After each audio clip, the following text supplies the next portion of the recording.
I really want some chocolate cake, but I'm stuck in bed feeling awful. Suddenly, my mother-in-law Grace starts yelling at me to get her a cake right now. I couldn't take it anymore and snapped at her. I told her to get her own cake because I only have a month left to live. My name is Olivia, and I'm 28 years old. I met my husband David through a friend, and we got married after dating for 3 years. We don't have kids yet, but we're enjoying our time together. David's family owns a small factory with about 30 workers. They're doing pretty well in their area. The company was started by David's late dad and has grown thanks to everyone's hard work. Now David's sister, Sophia, is in charge of the company. She's not married, but she's really good at running the business. David thinks she got her skills from mom because they both have great communication abilities. Sophia is really nice and easy to talk to, even when we first met. Sophia, my sister-in-law, greeted me warmly, calling me cute and expressing her happiness to have me as a sister. As someone who only had brothers, it felt nice to gain a sister. However, despite this pleasant start, there's a problem with my mother-in-law. Our company has coffee breaks at 10 o'clock a.m. and 3 o'clock p.m. Times I dread. Here's why. Whenever I'm asked to get mom's coffee, it instantly ruins my mood. Our family home is next to the factory, and after my father-in-law passed away, my mother-in-law chose to retire and stay home. She seems to look forward to these coffee breaks, always saying, "I've been waiting for you, Olivia." I wanted to talk to Sophia once, but she gave me a disappointed look. Naturally, she wasn't in a good mood, and before leaving with a forced smile, she said, "Hey, I have something to say to you. So sit here," and then she complains to me until the break is over. She often comments about why we haven't had kids yet, saying it's not something we can control. If I stay quiet, she gets even more irritated. Why such a gloomy face? I wonder why David chose someone like you. Plus, even your parents, who knows how long you'll live. The sooner the better, she said that with a sigh. Hearing her talk like that, especially about my parents, really hurts. And there's a reason for that. When David and I decided to get married and met his family, this happened. What, you don't have parents? My mother-in-law looked shocked when I told her. It's not like I never had parents. My mom passed away from cancer when I was 10, and my dad died of a heart attack when I was 20. My memories of my mom are fuzzy, but my dad raised my brother and me all by himself. I deeply regret that he passed away before I could repay his kindness. When people hear about my situation, they usually look at me with pity and say, "You must have had a hard time." But my mother-in-law reacted differently. "So you might not live long either, huh?" She actually said that while I was stunned by her response. It was so rude and insensitive. My husband David told me that despite my shock, my mother-in-law kept complaining, insisting it was an important issue. Should I rethink this marriage? Just as I was considering that, Sophia, who had been quiet until then, suddenly slammed her hand on the table and said, "What are you talking about?" She said it so quietly that everyone in the room froze. Then my mother-in-law said, "Right, Sophia, you agree with me, don't you?" That's what she said. Sophia's response was icy. "What?" I told Mom, "David chose Olivia himself, and she's wonderful. Why can't you support that?" She said this to my mother-in-law with a cold stare. My mother-in-law, who adored her daughter, seemed shocked by Sophia's words. After that, she stopped making mean comments except when we were alone. Even during the coffee breaks, she looked disappointed when I brought her coffee instead of Sophia. Luckily, David and I rented a room near his family home, so I only had to endure her complaints during those 10-minute coffee breaks. I'm relieved we don't live together. But my peace was suddenly shattered that year. A record-breaking hurricane brought a lot of misfortune my way. "Olivia, something terrible has happened." I'd never heard David sound so panicked. I hurried to the living room and found it in chaos. "What's going on?" Our ceiling was leaking badly because of the hurricane. It wasn't just our room, the owner told us it was happening in other rooms too. It seemed impossible to fix while staying there, so we needed to find somewhere else to live. Sophia suggested cheerfully, "Why worry? Just stay with us. Your commute will be 30 seconds. She said this innocently, so we ended up staying with David's family for a while. Welcome home, David. It must have been tough, but Mom is happy we can live together again. My mother-in-law greeted us warmly, but David mostly ignored her, acting like a rebellious teenager. Then she said, "Oh, Olivia, you're here too. I didn't notice because you're so quiet. Smile more." My husband looked frustrated, and all I could do was force a smile, knowing we'd be staying there for a while. After moving in, I noticed something odd. The first time was during dinner on our first night. Wanting to show my appreciation, I cooked bread, soup, and steak. It wasn't fancy, but my mother-in-law and sister-in-law said it was delicious and finished it all.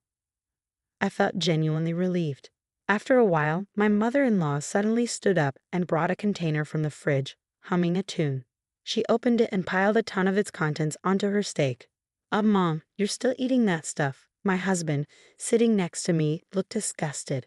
Sophia, my sister-in-law, rolled her eyes and said she won't stop no matter how many times I tell her. "I've given up." Then she burst into laughter.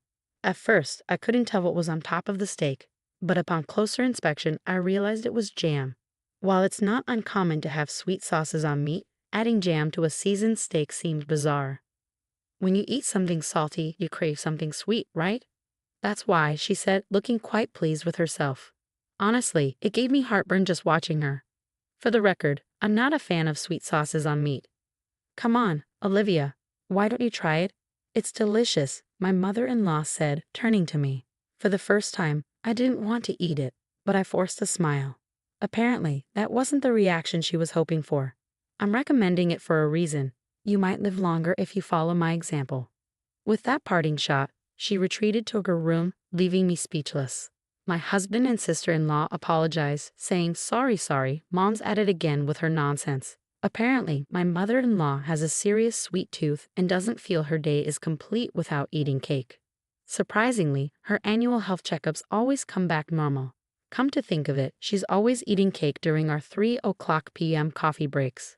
I remembered that I like cake too, but having it every day would be boring. Plus, what about blood sugar levels? I've always been careful about my health, especially since my parents had short lifespans. So my mother-in-law's jam steak was quite surprising. Wait till Sophia buy cake every day. Caught off guard, Sophia admitted, "Yeah, she makes me go buy it. She says it's embarrassing for her to do it herself." "Thanks to that, I've become good friends with all the local cake shops," Sophia said, laughing. My husband, David, chimed in, "Sophia, this isn't a laughing matter. Mom's getting older. She needs to start caring about her health. I've always left it to Sophia to deal with Mom, and I feel bad about it." With that, he looked frustrated. "Well, I think you guys will have to help out more from now on," Sophia said cheerfully, and I prepared myself for more interactions with my mother-in-law. Living with my in-laws made my commute much shorter, so I took the lead in doing household chores before and after work. I tried to talk to my mother-in-law, but she often ignored me or gave me the cold shoulder. Despite that, she never missed a chance to complain about the kids during our coffee breaks. Since moving here, I've been having more rough days. It's probably the stress. My mood was low and my husband noticed. He offered several times to go to the doctor with me. "Let's move out and stay at a hotel for a while," he suggested, but I turned it down because it felt like a waste of money, and the nearest hotel was still a bit far. Then the worst news came, a week-long business trip. I was stunned when my husband told me. The reason for my dread? Sophia, my sister-in-law, would also be going, meaning I'd be alone with my mother-in-law. Yeah, I said it.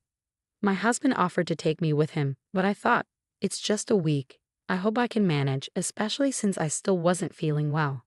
On the day they left, Sophia sent me a mother-in-law survival guide to my phone. "If anything happens, just give her cake and you'll be fine." I couldn't help but laugh. The guide included local cake shops and my mother-in-law's favorite cakes from each.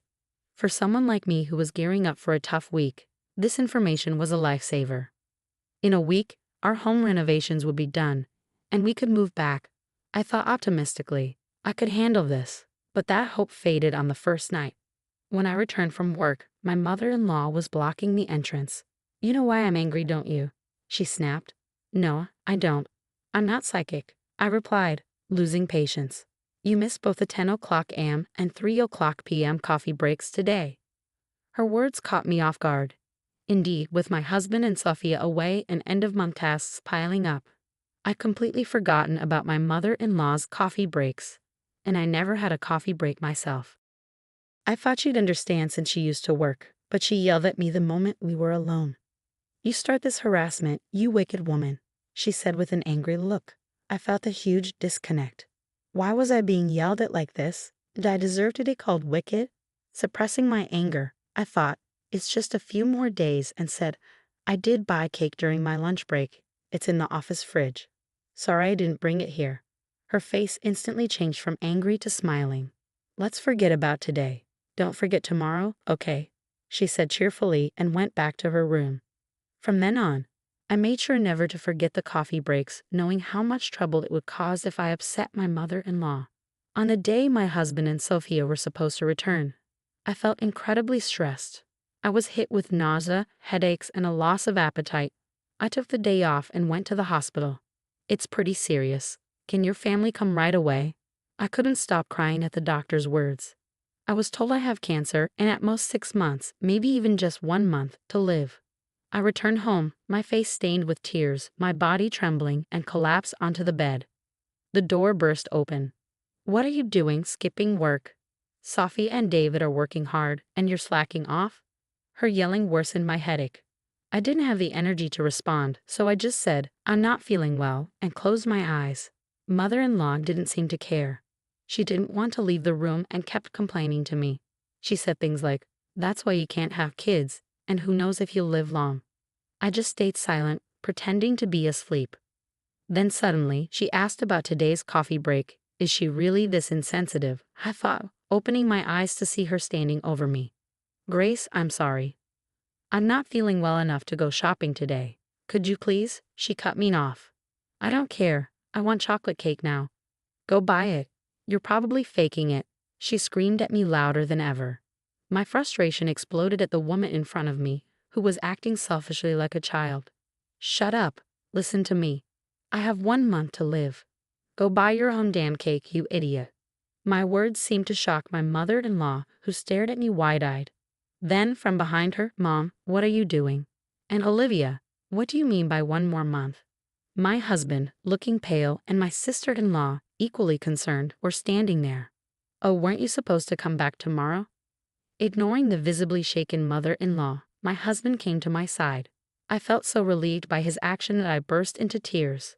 I can't take it anymore. The doctor says it might be cancer, and I'm not feeling well, but you keep nagging me to go buy cake. Enough is enough. Stop bothering me about the kids too. Just leave me alone, you idiot. I let out all my resentment towards my mother-in-law while crying. My husband and sister-in-law looked at her with cold eyes. Sending a sick person to buy cake. Are you stupid? Sophia, who's usually all smiles, had a face I'd never seen before, a terrifying one. You've been making snide remarks about the kids. Look, I didn't say anything because it's a private matter, but the reason we can't have kids is me. My husband raised his voice as he said this. In reality, about a year after we got married, we consulted a doctor because we were having trouble conceiving. The tests showed that I was fine, but my husband's numbers were low. He felt really down about it and kept apologizing to me with a sad face. I didn't want to make him feel that way, so I avoided talking about kids as much as possible. I did want children, but I thought life with just my husband was enough. I never considered leaving him because we couldn't have kids. I didn't tell my mother-in-law because I knew she'd start nagging. She listened to my husband's words with a face like her soul had been sucked out. Just then, my cell phone rang. The caller ID showed it was the hospital. Hello, yes, right now. My husband just got home. Okay, understood. The doctor who had called earlier sounded urgent, asking us to come right away. Am I really that sick? I started to cry from the anxiety. It's okay, Olivia. Can you stand? I'm with you. My husband, who also looked like he was about to cry, and I rushed to the hospital. As we were leaving, I caught a glimpse of my mother-in-law getting a stern lecture from Sophia. When we arrived at the hospital, we were immediately ushered into a room where the doctor and even the hospital director were waiting to offer us a deep apology. It was a misdiagnosis. According to the doctor, they had mixed up my medical records with another patient who had the same name and birth date as me. I couldn't believe such a thing could happen, but the doctor did look extremely worn out. This incident was later covered in a local news segment, and the hospital vowed to review its working conditions. We were then referred to another hospital. When we returned to my in-law's house, my mother-in-law seemed to have been scolded by Sophia and was shrinking in her seat. Sophia later told me she was worried that her newlywed son might lose his wife and be heartbroken. It might be love turned inside out, but it was a real hassle seeing our tear-streaked faces. Even my mother-in-law broke down. Did I really do something that bad? She started crying. So what about Olivia? Sophia asked with a concerned look. I'm pregnant, I said, tears of joy filling my eyes. My husband was also shedding tears of happiness beside me. We immediately went to the maternity hospital as advised. It's still early, but yes, you're pregnant. We can confirm the heartbeat. Hearing that, we both burst into tears, even though we were in a hospital. Sophia also cried, saying, I'm so glad, so very glad. As for what happened next, Sophia got engaged to her long-term boyfriend and moved to another state with him after quitting her job. We had heard about this beforehand, so it wasn't a surprise. My husband, who was taking over as the new CEO, seemed to have his hands full with client visits. The business trip, by the way, was for that reason. He told me later that he was able to come home a day early because it ended sooner than expected. Mother-in-law seemed to know nothing about it. What? Getting married, quitting her job, and moving to another state. She was shocked. Sophia told her, yeah, I told you. Remember? Well, it doesn't matter. It's settled. Mother-in-law was in a daze, and we all laughed. We returned home to find our leaky roof repaired and our room looking brand new. We cheered in delight. Things remained awkward with mother-in-law. My husband was angrier than I was and said he never wanted to see her again. But mother-in-law started showing up occasionally during our coffee breaks, holding not cake but small snacks like biscuits. She had stopped the daily cakes and jam steaks, apparently trying to be more health-conscious now that she knew a grandchild was on the way. Employees who had worked there since my father-in-law was CEO seemed happy to see mother-in-law. So I realized she wasn't inherently a bad person. Our conversations gradually increased, and she stopped complaining.